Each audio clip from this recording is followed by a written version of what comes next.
La emparenta de una forma inesperadamente, no creo que porque lo pretendiera Leonid Moguy, con la Nouvelle Vague y con gente como Truffaut y como Maurice Pialat, que es otro de los directores que se ha ocupado de estos temas de otra forma completamente distinta, ¿no?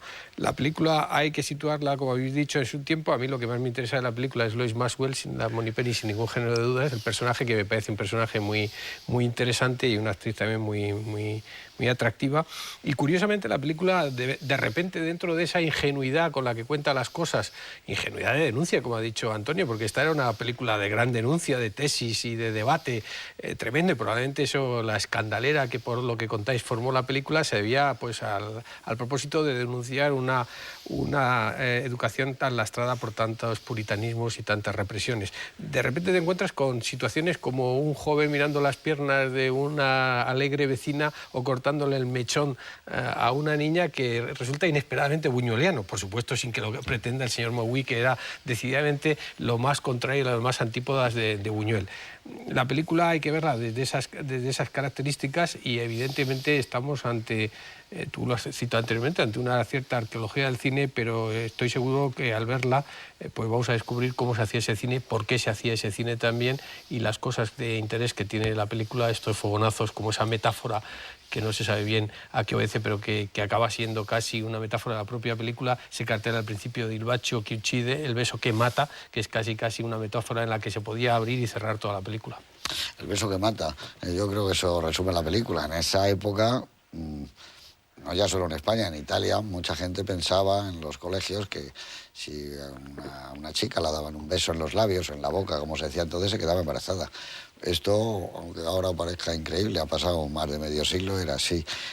Yo creo, como dice Eduardo, que algunas cosas, más allá de que el premio probablemente estaba decidido de antemano en la muestra de Venecia y había otras películas mejores, la imagen del chico cortándole el mechón de cabello sigue siendo muy poderosa, como la imagen con la que empezaba también Ladrón de bicicletas, que estaban poniéndole, pegando un cartel de una película, un afiche. Creo que todo el final, que ya lo verán ustedes, el camino hacia el lago, recuerda a los 400 golpes, evidentemente, pero quizá por la textura de ese blanco y negro. La interpretación está bien, algunos planos en el lugar de veraneo donde van, yo creo que recuerdan un poco también el cine de Jean Vigo. Está muy bien fotografiada, la música del maestro, ¿tú lo llegaste a conocer? No, Cicognini. No, el maestro Cicognini, pues está muy bien, Lois Maxwell está muy bien, y yo, antes de elegirla, en el fondo que teníamos para este programa, me daba mucho miedo, pero creo que esto es como volver a encontrarse con un viejo álbum de fotografías donde todo ha cambiado, donde nadie lleva la misma ropa, no son los bañadores que se llevaban, los veranos nunca volvieron a ser así, pero de vez en cuando conviene verlo para saber que esta era una película punta de lanza, donde trataban de luchar contra una educación pacata, contra unos colegios que tenían aislados cualquier pensamiento que pudiera ser noble y generoso, por todo lo contrario. Y yo no puedo hablar de ello porque, gracias a Dios, estuve en un colegio mixto. Compartí mi vida desde los 4 años con chicas hasta que terminé el preuniversitario de letras. Pero sé que había muchos otros colegios donde los chicos, para decir que estaban enamorados de las chicas o que les gustaban mucho, iban a buscarles al salir del colegio y le pegaban con la cartera en la cabeza como una forma romántica de decirles te quiero. Todo ese horror, de alguna forma, está metido aquí. Yo creo que lo hizo con la mejor intención Moguy, y que desde luego lo que nadie le puede quitar es un éxito internacional como ha habido pocos en la historia del cine italiano, y que si Pierangeli, que tanto nos gustaba y que todos pensábamos en esa época que era la novia ideal que podíamos tener, una chica como Pierangeli, que tuvo todo para haber sido, antes que Sofía Loren, no antes que cualquier otra estrella italiana, porque realmente en Estados Unidos se quedaron cautivada con su mirada, con su boca, con esos pómulos maravillosos, y le ofrecieron de momento para entrar el protagonista de una película, el papel protagonista de Teresa, la chica italiana que se había enamorado de un soldado y al terminar la guerra lo llevaba a vivir con él a Brooklyn. Así que fue tremendo, porque tenía un porvenir fantástico esta mujer, que realmente donde estuvo para mí fantástica como actriz es en una película de Robert Wise, que compartió con Paul Newman, Marcado por el odio. Ahí realmente estaba maravillosa en esa película y de ese tipo de mujer de las que cuando ves la película y terminas sales enamorado de ella.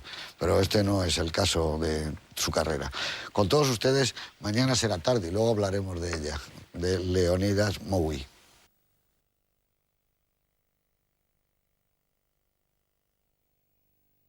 De vuelta de otro tiempo, naturalmente, no ya de otras imágenes. Esto es del año 50, tiene 55 años esta película.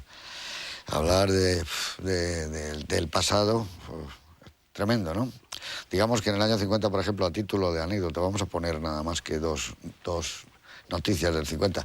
Truman, el presidente norteamericano, anunciaba la fabricación de la famosa bomba de hidrógeno, que tenía un potencial de destrucción desconocido, se decía, de la fuerza que tenía. Y también que, por ejemplo, en el plano literario, Neruda publica en México el libro que para él era de mayor ambición artística, que es El Canto General, que constituye un relato de la historia de América del Sur desde un punto de vista naturalmente revolucionario como era el de Neruda.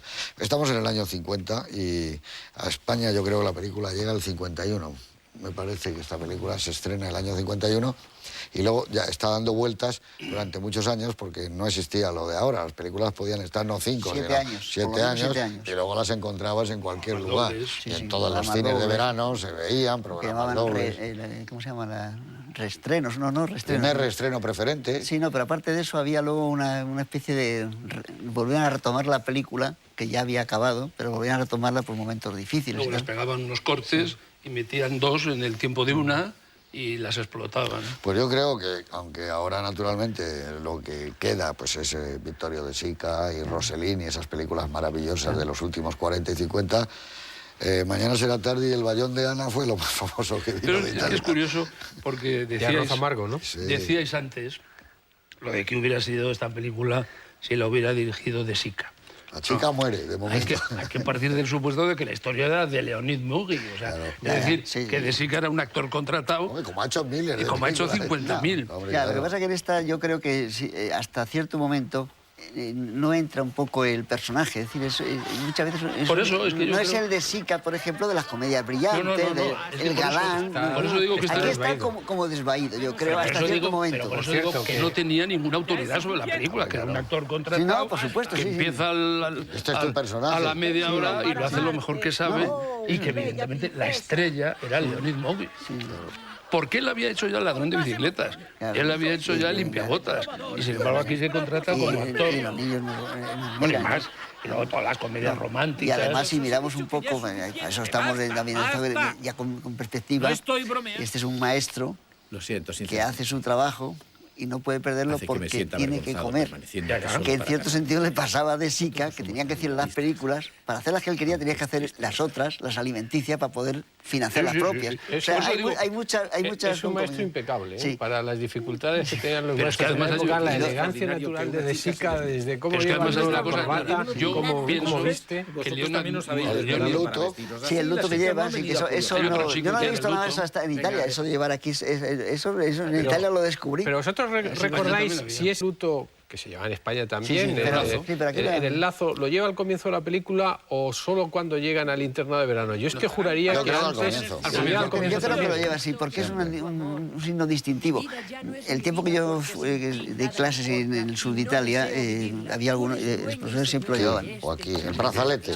Aquí o aquí. Es por su mujer, me imagino, ¿no? Sí, por su mujer, claro. Eso ya le marca. Y luego, lo que ha dicho José Luis también, es muy interesante eso de que hay de todas maneras, la presidencia de Sica, eso de comenzar con pegar un cartel de cine, como el de Rita Hayworth, es un homenaje. Hay una serie de cosas. Lo que pasa que es el problema grave de los directores actores, que muchas veces tienen más valía que el propio que le está dirigiendo, pero que tienen que cumplir sus contratos, claro. No, porque aquí yo estoy convencido que esta historia era una historia de Leonid Mogi, que era una historia de un director que evidentemente tenía fama de progre en el momento, de origen ruso, que trabaja en Francia, que hace una película en Italia. Y yo diría que la mejor cualidad de la película vista hoy es algo que en ningún momento el director pretendió. A mí lo que más me gusta de la película es ese tono de la puesta en escena un poco naif, un poco amateur, un poco como esbozada, sin un rigor, como una película así incluso un poco torpona, que yo creo que en el fondo es porque es lo que le salía al director, y que vista con el paso del tiempo es lo que nos hace acordarnos pues del mejor neorrealismo, de Rossellini, de Jean Vigo.